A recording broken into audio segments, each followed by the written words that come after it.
Hello mga sir, it's me Ryan Eronimo. For today's video, gagawan natin ng review itong ating gun kung paano palakasin. So marami kasing mga nagko-comment kung paano ba talaga yung proper na pag gagawin para mapalakas yung ating gun. So ganito lang siya mga sir, no? So kaya pala merong magtatanong kung ano yung inaalis, kung merong iaalisin pa ba sa taas or hindi.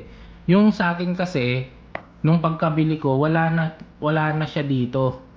Yan, wala na siyang harang dito. Sa mga bago pala, meron siyang harang. Ito siya, oh. Ito'y bagong gun natin na pinapagawa sa atin para palakasan, para lumakas. So gagawin natin siya.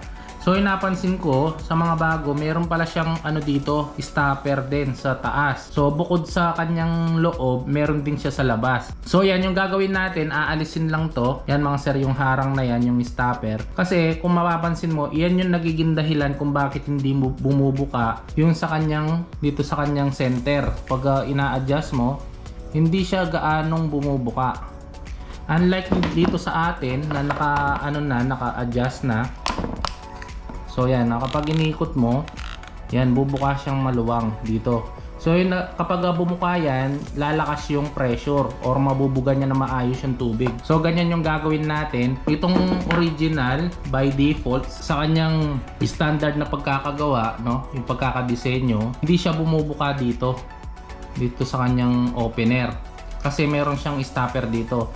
So yung gagawin natin, aalisin natin yung stopper, yung sa dito tsaka yung sa loob, para bumuka siya katulad nung itong gamit natin. So yung mga nagtatanong naman kung safety ba to, mapapansin nyo mga sir, nakalock din naman to sa loob. So imposible siyang maalis. And matagal ko na rin gamit itong akin, pero hindi pa siya nasisira. Tingnan nyo, medyo luma na nga.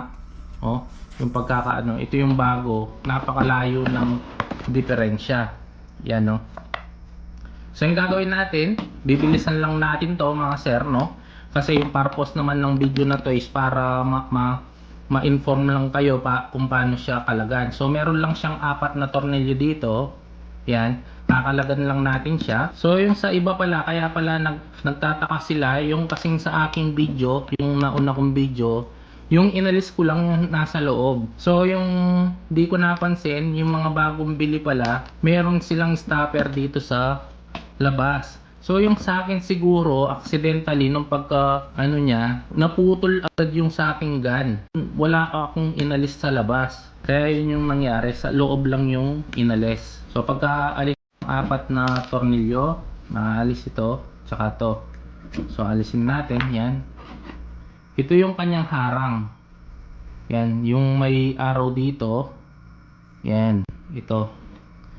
Sir, no? Yan yung harang. Katabi siya ng dito sa upper. Dito meron din stopper dito sa labas. Ito yon. Ito yung nagsisilbing stopper niya, itong black na to.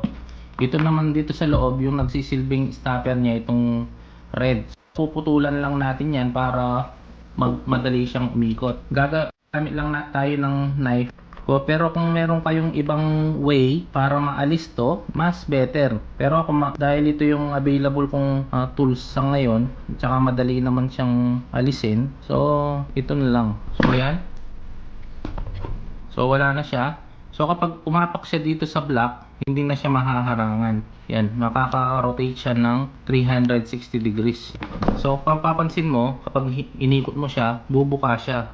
Yan, no.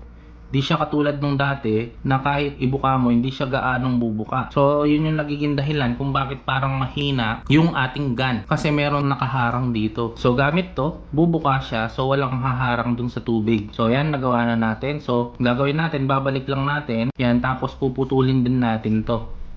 Yan, ito rin yung maharang dito yan, sa labas. Yan. So kailangan din alisin para makaalis yung stopper na to at bumuka siya. Tingnan mo, hindi siya bumubuka. Oh, kapag meron siyang stopper dito tsaka yung sa loob. So yung gagawin natin, puputulin lang natin yon. Yan. Gamit din yung ating mahiwagang cutter. Aalisin natin.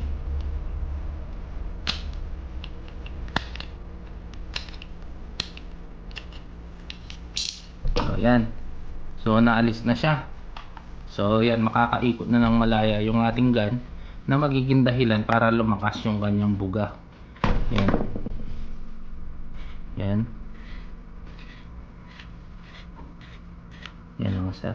So makapansin mo, meron naman siyang stopper dito sa loob. So hindi maaalis itong pulang to dahil nakaharang siya. Yan mga sir, no.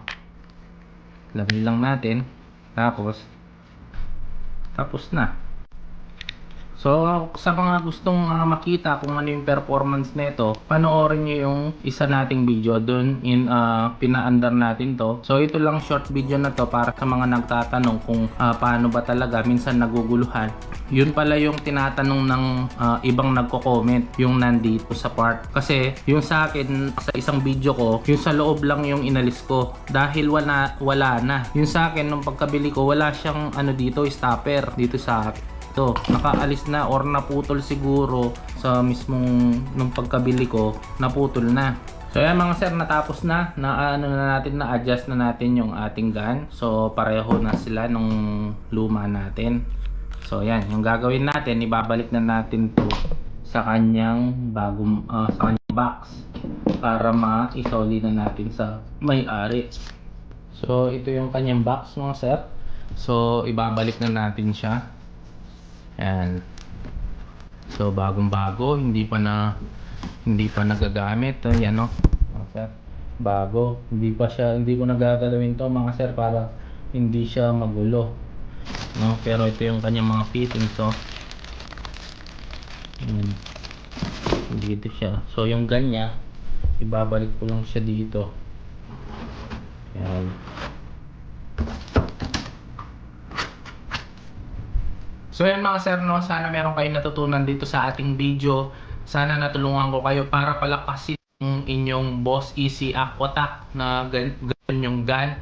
So hindi nyo na kailangan bumili ng mas malaking ibang gun para lang ma-serve yung purpose ng malakas. So yun, ganun lang yung gagawin natin. And salamat sa mga nag-subscribe sa atin. Paki-comment na lang kung tagasan kayo para makita natin kung saan naabot yung ating video. Maraming mga salamat mga sir. Huwag lang kalimutan mag-subscribe, i-like at i-click yung notification bell para lagi tayong updated sa bago nating videos. Thank you mga sir. See you.